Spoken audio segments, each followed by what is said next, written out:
Rowdy Rod, Johnny Piper. Okay, 4 days ago, Gemini 3.75, what the heck did I just say? 4 days ago, Gemini 3.7 Flash was released. Maybe I had a Freudian slip thinking about 3.5 Pro. I don't know if that's coming out or not. I generally have no pertinent information. But this model, from what I've seen so far, being that it's been a few days since this came out, seems to be getting some pretty rave reviews from folks who I trust in terms of what they say about some models and their performance, which is pretty exciting. Now, additionally to this, beyond just being the new Flash model that supposedly outperforms the previous ones, this also comes with a pretty significant price cut in terms of using it. So, Gemini 3.7 Flash seems to be a pretty big increase in capability over 3.6 Flash, not only just reflected in the deep SWE benchmark here, but basically all the other ones that are included as well. Additionally to this, I have also seen some folks speak pretty highly of this model's performance, which is not something that I saw with 3.6 Flash or I think 3.5 Flash, so that is good as well to see community sentiment seeming to be fairly positive in its capability. I do have to say, this is a 3-week gap, and I feel that more recently we've been seeing more examples of this, where in a smaller time scale, we're seeing iterative improvements come from a bunch of different labs that are then like smoking the model's predecessors, just like this. A year ago, it was not the case where like every few weeks a new model was dropping to like beat the old one from the same lab. So it does seem like there is a speed up, at least in terms of some releases. Or maybe I'm wrong. I don't know. There's been so many this week. Now, additionally to that, they don't really say too much about it right here. It has the traditional like examples, a fully playable 3D game, a fantastic benchmark idea, in my opinion. However, they do also show that this has decreased in price massively. So I believe one of the biggest criticisms from when maybe 3.5 Flash was released was that it was too darn expensive. And now the caveat here is that there is some introductory pricing for this that is good for the now till the end of the year, which is like 4 months. With that though, like there'll probably be like Gemini 3.9 Flash by the time that pricing expires, but still it is significantly cheaper now than 3.5 Flash was when it came out, or 3.6 Flash at 75 cents per million in and $3.75 per million out. Now the little star here is basically because that is introductory pricing expiring on December 31st. Starting January 1st 2027, with whatever Flash model exists then, it'll be $1.50 per million in and $7.50 per million out. So it will double in price then. Keep that in mind. And I think this benchmark chart right here pretty accurately depicts why 3.5 Flash may have not had the best community sentiment around it, because the performance and then the pricing, these are both just like in the wrong direction of where you want to be on this chart.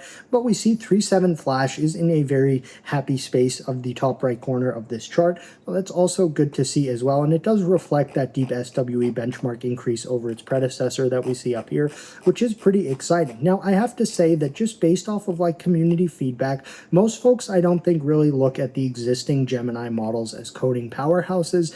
I will say, I have probably sent more tokens through Gemini 3.1 Pro than any model that currently exists, and none of it's been coding, but they do have a lot of strength in both image and like general knowledge capability. They have good long context performance, and I find that even if they're not specifically great at some of the tasks we like to run in these benchmarks, I do find that the vision capabilities and just some of the general knowledge capabilities of the Gemini models have always really impressed me. And truthfully, I'm not like BSing right now. I have 3.1 Pro open right there on my main computer that I use for a lot of my work. I use that thing a lot. So for a bit of technical information about this model, we can see right here that it is a multimodal model. So it takes text, image, video, audio, and PDF input, and it has text output. The token context length is a little over 1 million, and the output token limit is 65,536. So not super long there, but you know, the context length is pretty decent, at least in terms of that. All right, so here's the browser OS v2.7, which is basically the same traditional browser OS, but it needs to have procedurally generated wallpapers with movement and an email client. All right, we have our implementation plan, and for some of these simpler results, I'm just going to allow it to just continue. We don't really need to look through it too much. The speed here is quite something, as we can see just by how rapidly it's putting out paragraphs of text. So that is something I've also been seeing just in terms of community feedback in this model, is that the speed is quite good. it is a Flash model, so it does live up to its name. But also, in that point, it is also like the high speed is just available in this fast mode for a limited time, so keep that in mind as well. There we go. All right, let's take a peek at this browser OS. Nexus Pilot. Okay, we have to enter. I'm going to just make sure the speaker's on. Okay, I'm assuming the pin is probably 1, 2, 3, 4. Excellent. Okay, this is quite the synthwave aesthetic, and these models, like in previous Flash okay, there is a right click. In previous Flash model results, they've seemingly very, very much like the Neon Cyber aesthetic. Okay, we do have the date in the bottom right corner, and we can actually click on that and it opens a notification thing. Interesting. We have sound, master volume, wallpaper speed is adjustable from there. Let's slow that down. I like that better. Wi-Fi, 6E, Bluetooth, theme changed. Oh. It's got a very, very feature-packed, just like bottom right section. Make of that what you will. Here's our start menu. Okay, we have search. No. Okay. Let's just start out with Grand City 3D. Good. I literally clicked in the viewport and we got 1 star. Oh my goodness. Well, it seems like we'll be able to outrun the police on foot. Oh, you can actually like, all right. I do have the sound on. Good.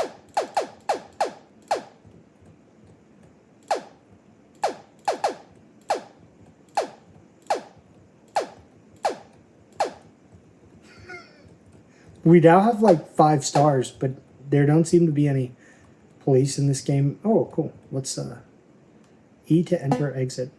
Oh, okay. All right, so troubled, but yeah. All right. What's next? Aerostrike 3D. Is this an asteroid game? Yep, of course it is.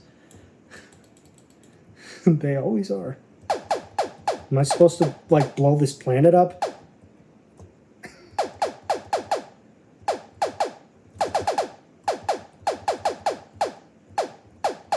Okay, I don't think these games are, like, 100% there. They're, like, 80% there. Omni Mail. Okay. New sports card drop in District 4. Oh, we're getting, like, spam mail from our games, which is a real thing. No. Tactical alert. Greetings, sound designer. Starred, send trash. Oh, okay, so we only have our inbox, compose, send message. Good, and it tells us, hey, you didn't like, enter a message, right? Quantum synth. I've seen one. It looks so similar. This is not, there's no prior art on the system for this to go off, but this looks pretty similar to something I've seen before. All right.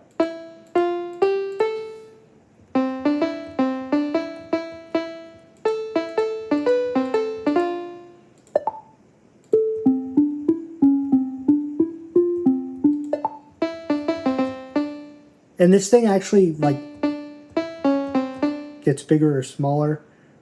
Chrono City Matrix Time Machine. Okay, I don't know why that would be shoved in the quantum synth. Well, maybe because it's like, I don't know, square.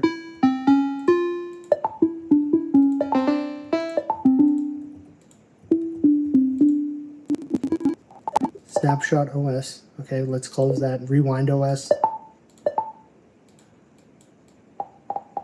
Okay, it looks cool.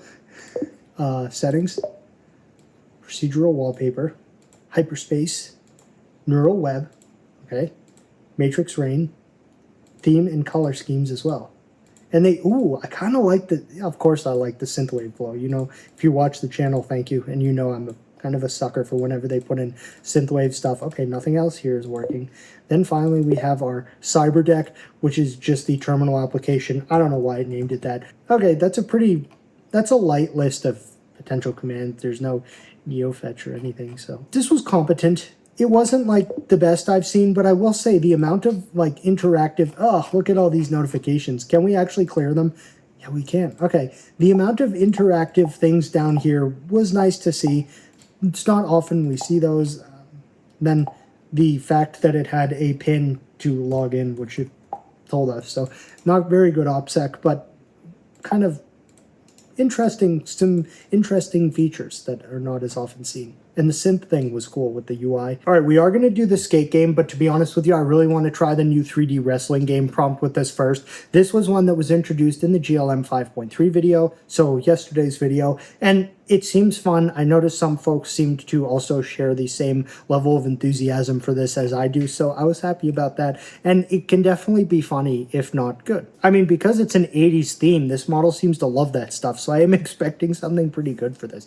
All right, I actually want to see Slam Mania 85. Interesting because GLM 5.3 named it like Mega Slam 86. So 3D high-end indie wrestling game. Oh wow, look at this. Rowdy Rod, Johnny Piper. Okay. Irish Whip and Rope Rebound Launcher. I think I know who's going to use that one. All right, this is a pretty decent implementation plan just after a quick scroll through. So I'll be excited to see what we get. Quite excited. I honestly think this took like less than 5 minutes. So, I mean, we still haven't seen it yet. So that may be like, oh yeah, okay. I just gonna go out on a limb here and say I do see some issues maybe with the movement of the ring. Quick three-way match, enter the ring. It's just 3WAY championship match. Begin. Why is 1, 2, PINFALL attempt. 1, 2, PINFALL attempt. 1, 2, PINFALL attempt. 1, 2, PINFALL attempt.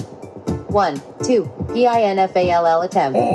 1, okay. 2, PINFALL attempt.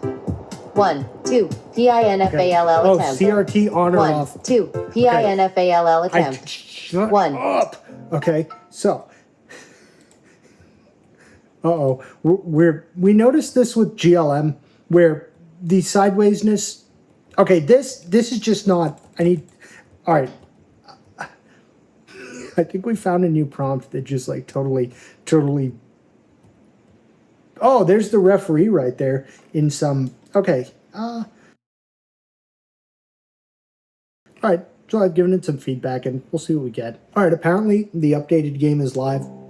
So let's go back there real quick and refresh it before having the speaker on infuriates me again. Okay, good. The mat isn't moving. Let's just. Hey, not bad. It seems to have. All right. Oh, super slam. I'm just. So I think we're this one. Okay, yeah, we are. All right. It's.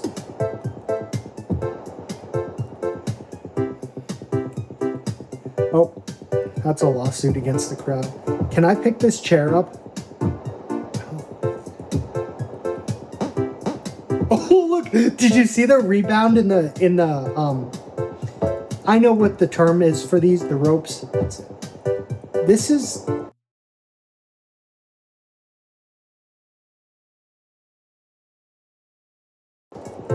Okay. I genuinely don't know what to say. I think it was okay. It's just tough because this is a test this is the second time we've done it now ever. I will say GLM, looking back retrospectively, the way it actually drew like some weird wrestling masks on some of the folks was pretty unique.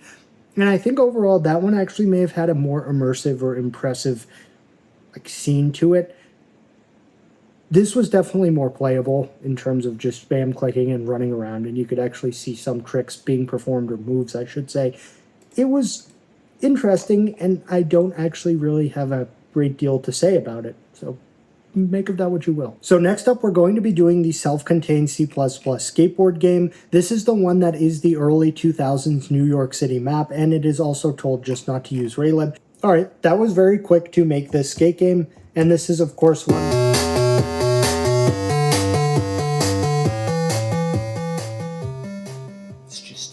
Completely unnecessary. All right, it's troubled. Okay, here's what we're gonna do. How does this look?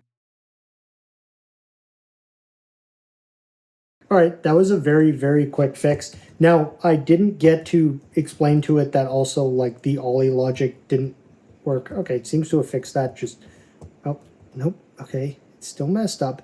It did put, like, a skyline in it now, and it added some, like, heads-up display things, but it's not quite... For some reason, the ollies work intermittently. Okay, cool, we do have... All right, so this is going to be almost somewhat of like a multimodal improvement test where I've given it screenshots from the greatest of all time result for this specific prompt, which was Qwen 3.8 Max, a 2.4 trillion parameter open weight model. And I'm saying basically the ollie works like half the time. The rider model's bad, it's bad, make it better, and then make it look like these. So we'll see how it does. All right, again, extremely, extremely fast. And this is the last time that I will take a peek at this, just because normally we don't give them multiple times. But all right, it definitely made it look more like the Qwen result. It's still just like the ollie is fixed, but now I noticed that none of the tricks are working, or it either like remapped the keys to properly reflect that of the Qwen game. Yeah, overall, I'm not blown away, but it did interestingly very much change the visuals, and these are pretty low res images, so it focused more on like the overall scene and maybe not like the niche detail like the sidewalk textures, the trash bags there, the rider. So just interesting. All right, next up, I'm giving it the 3D CAD model creation test. It needs to create the 3D printable model of the inline-6 RB26 motor, which inside must fit the tiny N20 RC motor, and then give me a 3D printable model. What did that just say? I'm thrilled with the user's approval. Okay, good. All right, so this is by far the longest we've had to wait for a result. I think first and foremost, I want to just take a look at the preview. Okay. On first glance, this actually looks pretty good. I did like, is that like a half cutaway? Yeah, it is. Very interesting. Okay, and we have our separated pieces right here. I do see alignment pegs and things like that just to make sure they fit together. Okay, I don't know what that was. Maybe like a plate. It probably tells us. Print bed layout. Okay, I've seen enough here that it is worth actually looking at some of these models individually. Let's just start by looking at the complete assembled one. That's fairly big, we'll say. Okay, there's definitely some weird geometry here with the turbos, but this is one of the first times they've been oriented in the correct way and not like sideways. So that's good to see as well. And keep in mind that this is the entire thing put together. I don't interestingly see any actual text on here. A lot of times the models will say like RB26 DETT or something. This didn't. Okay, we have the block cradle, and unfortunately, this is not printable without supports because of this oddness across here. This is troubled. Oh, yep. Okay, that right there is like they kill these pegs just basically kill this from having any hope of being printable properly. So overall, it looked pretty, but it unfortunately did not satisfy the printable with little to no supports portion of the test, but overall, as a model, when judged, it was actually competent, although not super detailed. All right, this thing is so fast. Let's just give it something that's like very difficult. Very, very difficult. All right, here's an Android TV box. It's called a T95 Super. There is a variant of this that has some ability to actually have a flavor of Linux installed on it. Now, that is not what I'm going to have this do. All right, so I'm just going to be connecting it via the USB cable. Now, these do also have SD card inputs. I'm not going to opt to use one. I'm going to try to just give it like a little help. That is the wrong thing. All right, so the computer might not be seeing it. I was just going to give it the specific device ID because it's connected from USB, but let's see if it can figure out. I'm changing this a bit. I'm saying I want you to just wipe everything on this and then get it to boot some old open source text-based operating system, something like DOS. Now, I was not able to see the, okay, so it's going to try to use ADB to do this, which is fine as it does run Android. I don't think this will work. I just want to clearly state that prior to running this, but it's sometimes still interesting to see to what degree of completion these models actually get tasks like this that are significantly more difficult than like even a C++ game. All right, so it's searching for the specific specs for this boxes, like hardware. All right, so I don't think it can find this just based on USB because it wouldn't be looking for it in this regard, I would imagine, if it was able to find it. So maybe I'll plug it in via Ethernet. All right, I'm just telling it if you can't find it on the USB hub, which I don't think it's going to be able to. I just told it I plugged it in to this host through Ethernet. All right, good. It does seem like it found it because now it's just asking if it can back up the bootloader and boot partitions and basically all the software stuff on this box, which does bode well for like it then wiping it completely. I will say the speed is cool. It's just nuts to have it.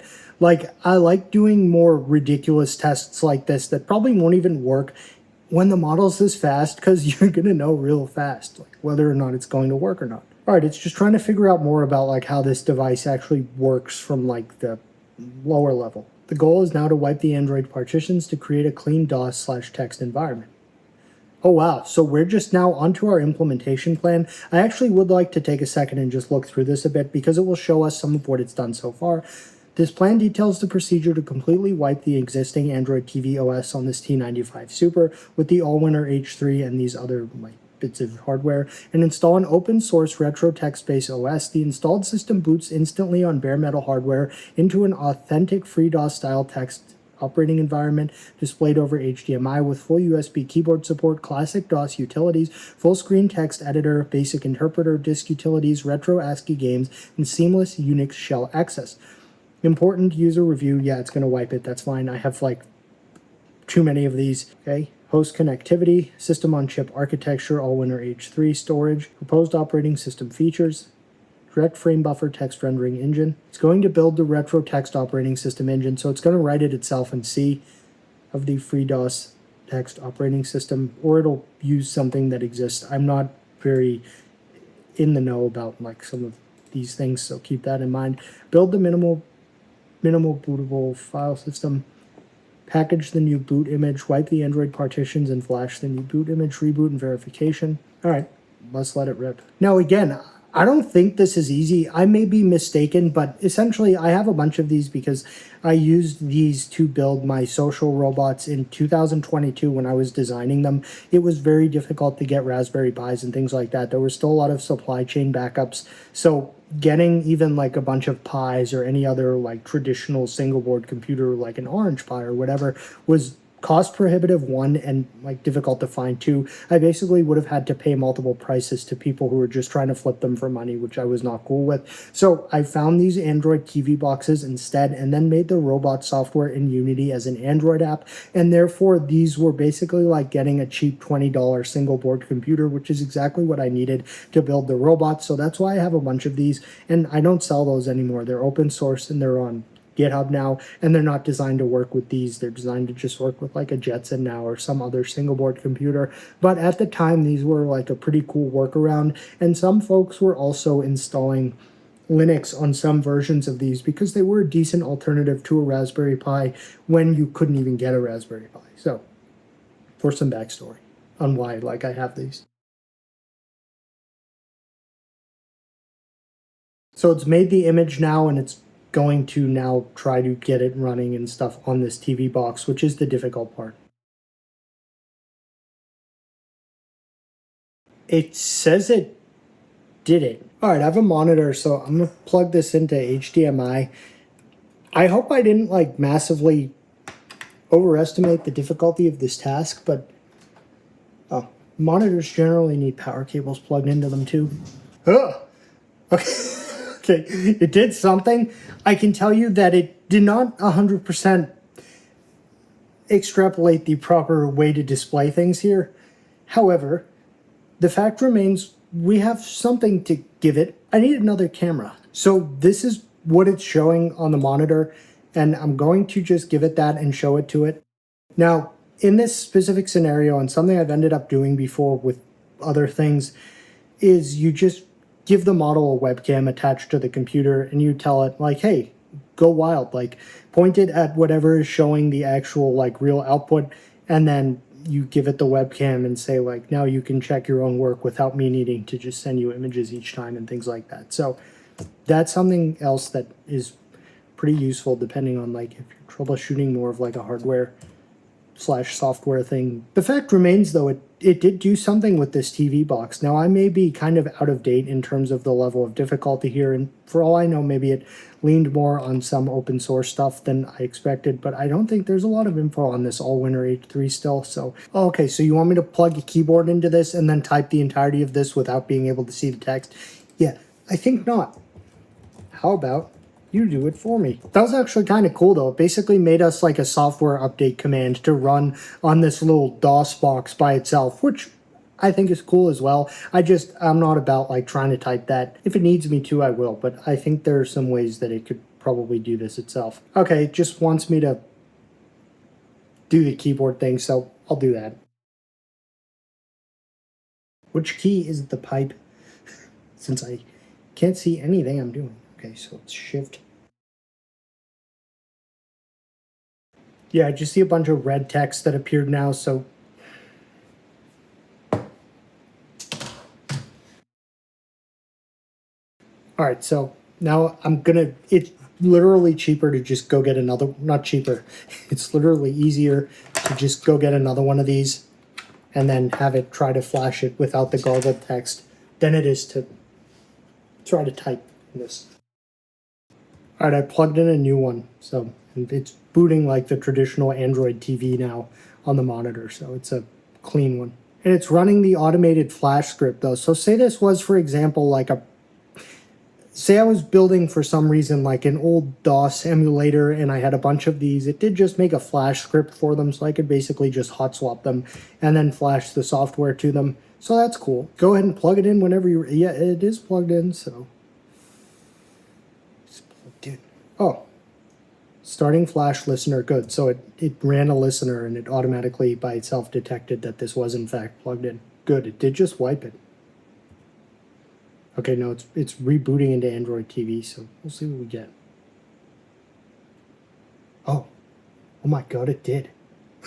I really don't think that I underestimated the complexity of this, but I may in fact have, because it literally, look at this. Welcome to FreeDOS 1.3, T95 Super Retro Console. All of the text is working now.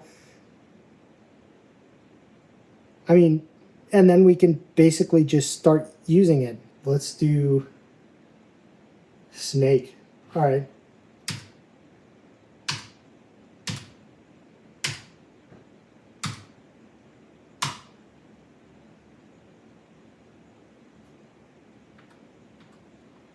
All right, this is a little more difficult than I'm used to, but something's not 100% right with the keyboard, like key reading speed, but oh, the snake molted. All right. Yeah, I don't know how to use DOS, so how do you go home? Like Matrix. Edit is a full screen editor. Oh, look at that. Hello. There's a Unix shell. Oh, okay.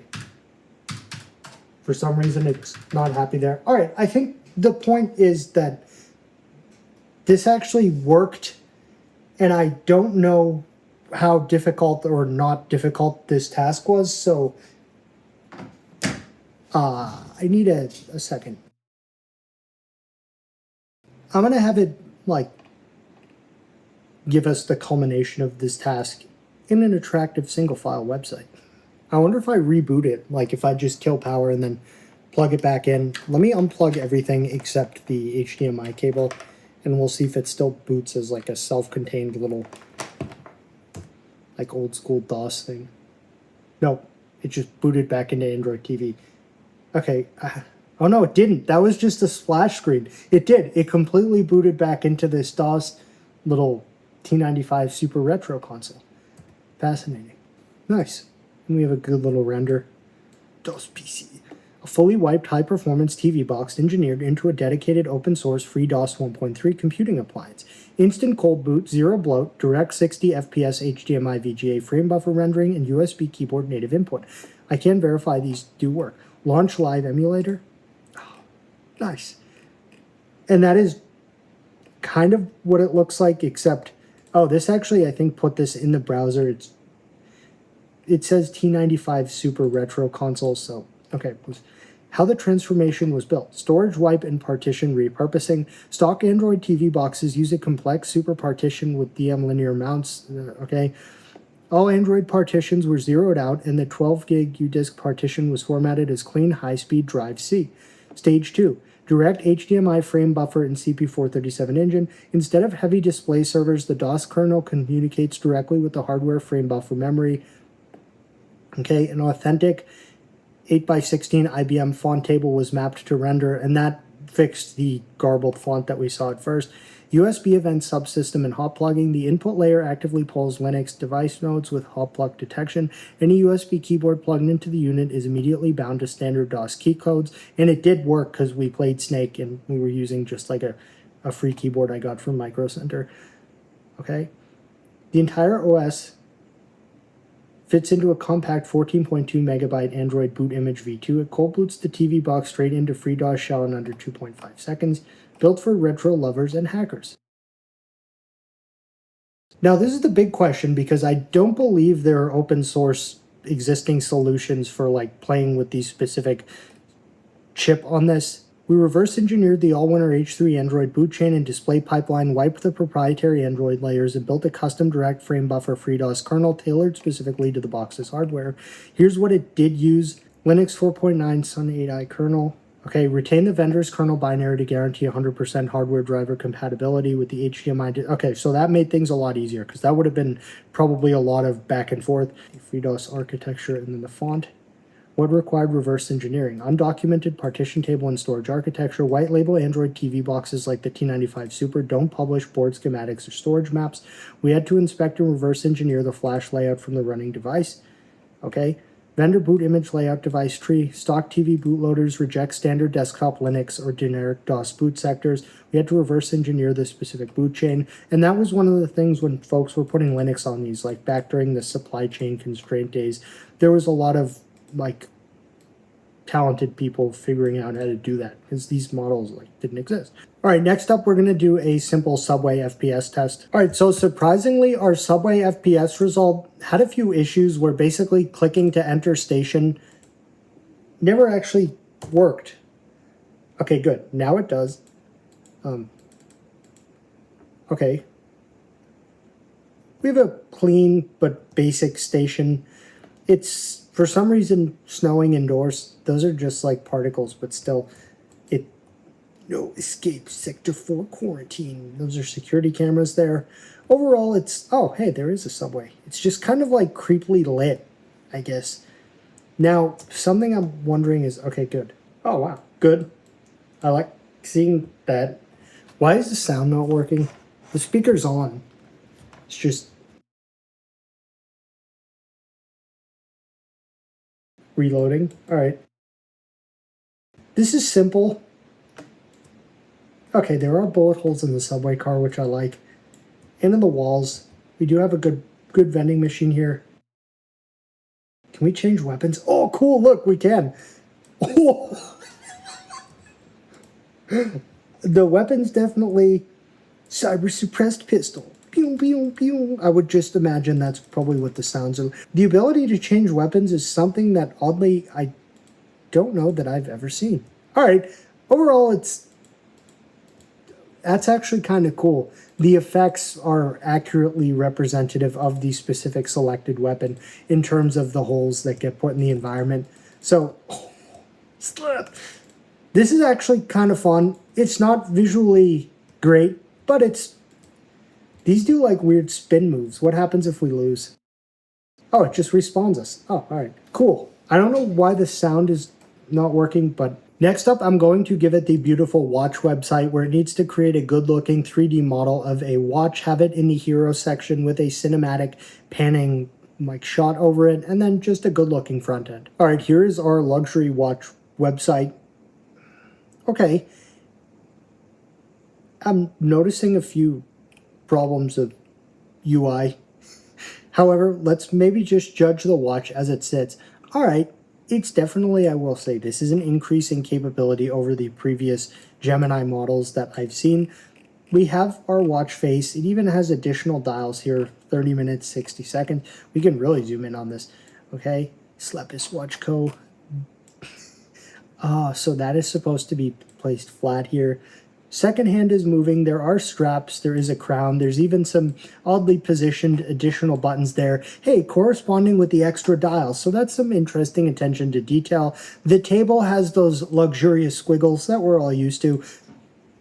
And then additionally, I see some interesting things here, like we can actually change the color. This is almost like an interactive, I like that, Arctic Mirror Steel, DLC Stealth Onyx. So I've not really seen, it's almost made this a very, very interactive, like viewer shopping experience. It seems like we also have some, okay, exploded view. Oh, that I've not seen before. Interesting. That's actually kind of cool and arguably a better presentation of the watch. I think the problem is the assembled view and the exploded view. This piece right here never quite made it back. Loom mode. Okay, that is, just hold on a second. Check that out. It put like little glow in the dark things and you can kind of see them when you turn that on here. I will say this is the model is not the best one I've seen, but the amount of features it's included here is like even presets for like different things. It's very, very feature packed. And that I've not really seen before to that degree. Sub-micron precision. Oh, no. Okay, this though, like, this just kills it. Because normally we like to see the watch models also down here. But it went so hard with like the display and presentation up here that it probably was like, no, I don't need to put them elsewhere on the page. So interesting. I see signs and pieces that I've not seen before, like the exploded view and the customization in the hero section. But then at the same time, the models, it's just not all there like this. So a leap in capability over the predecessor, though, definitely. All right, so we have our Street Yeet game. This is going to be hopefully pretty funny. Again, it was just super fast. All right, so our Street Yeet game is finished with the cutscene. That was the last one. Was it? That was the last one. Okay. Speed as well.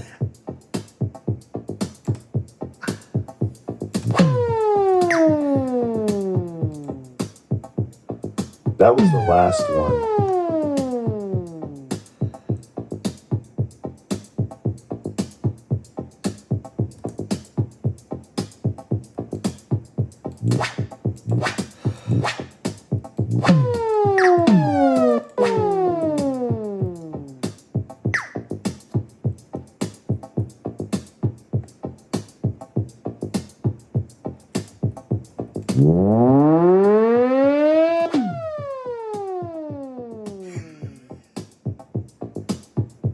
The sound is a little, like, violent. Then we have to press space to... It's a bit glitchy. Let's just see if we can eat this cab. Why do models sometimes do that? They put in that, like... Uh-oh. Alright, this is... it's a little troubled.